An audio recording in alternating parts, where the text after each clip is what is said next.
সুপ্রিয় দর্শক বন্ধুরা, জোনাকির আজকের পর্বে আমরা আপনাদের শোনাব ভয়ঙ্কর প্রাণঘাতী সামুদ্রিক ঘূর্ণিঝড়ের কথা।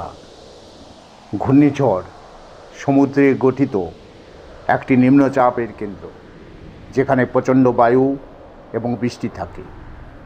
সাধারণত উষ্ণ সমুদ্রপৃষ্ঠের তাপমাত্রা এবং আর্দ্রতার কারণে এদের সৃষ্টি হয়। উত্তর গোলার্ধে সাধারণত ঘড়ির কাঁটার বিপরীতে এবং দক্ষিণ গোলার্ধে ঘড়ির কাঁটার দিকে ঘোরে।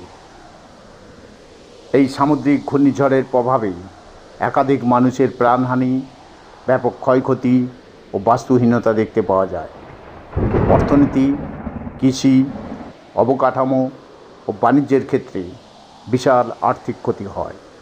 সেই সঙ্গে প্রাকৃতিক পরিবেশ, উপকূলীয় অঞ্চলে ভূমিধস, বন্যা ও পরিবেশগত ধ্বংসলীলা দেখতে পাওয়া যায়। বিশ্বের ইতিহাসে বেশ কয়েকটি ভয়াবহ সামুদ্রিক ঘূর্ণিঝড় সংঘটিত হয়েছে, যা বিপুল পরিমাণ প্রাণহানি ও সম্পদের ক্ষতি করেছে।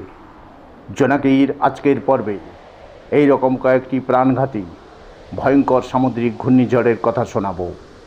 ঘূর্ণিঝড় ভোলা, যা সংঘটিত হয়েছিল 12ই নভেম্বর 1970 সালে তৎকালীন পূর্ব পাকিস্তান, বর্তমানে বাংলাদেশ। ঝড়ের গতিবেগ ছিল 185 কিলোমিটার পার ঘন্টা। প্রায় 3 থেকে 5 লক্ষ মানুষ প্রাণ হারায়, যা ইতিহাসের সবচেয়ে প্রাণঘাতী ঘূর্ণিঝড় হিসেবে পরিচিত। বঙ্গোপসাগরে সৃষ্টি হওয়া এই ঘূর্ণিঝড় বাংলাদেশ ও ভারতের উপকূলে প্রচণ্ড ধ্বংসযজ্ঞ ঘটায়। বিশেষ করে উপকূলীয় অঞ্চল এবং ভোলা দ্বীপে ভয়াবহ ক্ষয়ক্ষতি হয়। ঝড়ের পরে বন্যা এবং স্বাস্থ্য সংকটের কারণে আরও মৃত্যুর ঘটনা ঘটে।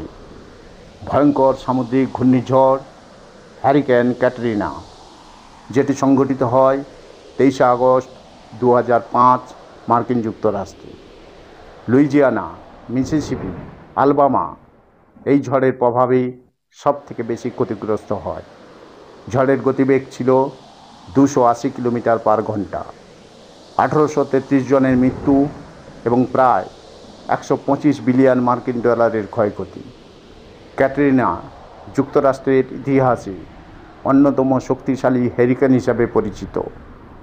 নিউ অরলিন্স শহর সবচেয়ে বেশি ক্ষতিগ্রস্ত হয় এবং শহরের বেশিরভাগ অংশ জলের নিচে চলে যায়। এরপর দীর্ঘস্থায়ী পুনর্গঠন প্রক্রিয়া শুরু হয়। ভয়ঙ্কর সামুদ্রিক ঘূর্ণিঝড় হ্যারিকেন মিচ, যেটি সংঘটিত হয়েছিল 22 অক্টোবর 1998 সাল মধ্য আমেরিকাতে। এর গতিবেগ ছিল 280 কিলোমিটার পার ঘন্টা। প্রায় 11,000 মানুষ প্রাণ হারায় এবং প্রচুর অবকাঠামোগত ক্ষতি হয়। মিচ হ্যারিকেনটি মধ্য আমেরিকার অনেক দেশে প্রচণ্ড বন্যা ও ভূমিধস সৃষ্টি করে। হন্ডুরাস ও নিকারাগুয়া ছিল সবচেয়ে বেশি ক্ষতিগ্রস্ত দেশ। বহু মানুষ বাস্তুচ্যুত হয় এবং এই অঞ্চলের অর্থনীতি ব্যাপক ক্ষতির সম্মুখীন হয়। ভয়ঙ্কর সামুদ্রিক ঘূর্ণিঝড় সুপার টাইফুন হাইয়ান, যেটা সংঘটিত হয় ফিলিপাইন্সে 3রা নভেম্বর 2013 সালে। এই ঝড়ের গতিবেগ ছিল 315 কিলোমিটার পার ঘন্টা। প্রায় 6300 জনের মৃত্যু ঘটে এবং কয়েক বিলিয়ন ডলারের ক্ষতি হয়। হাইয়ান, যা স্থানীয়ভাবে ইয়োলান্ডা নামে পরিচিত, ফিলিপাইনের ইতিহাসে সবচেয়ে শক্তিশালী ঘূর্ণিঝড় ছিল এটি। এই ঝড়ের কারণে বহু মানুষ নিখোঁজ হয়, ঘরবাড়ি ধ্বংস হয় এবং দেশের বিশাল অঞ্চলগুলোতে জল ও খাদ্যের সংকট তৈরি হয়। ভয়ঙ্কর সামুদ্রিক ঘূর্ণিঝড় টাইফুন টিপ, যেটি সংঘটিত হয়েছিল পশ্চিম প্রশান্ত মহাসাগরীয় অঞ্চলে 4 অক্টোবর 1979 সালে। এই ঘূর্ণিঝড় এর গতি ছিল 305 কিলোমিটার প্রতি ঘন্টা।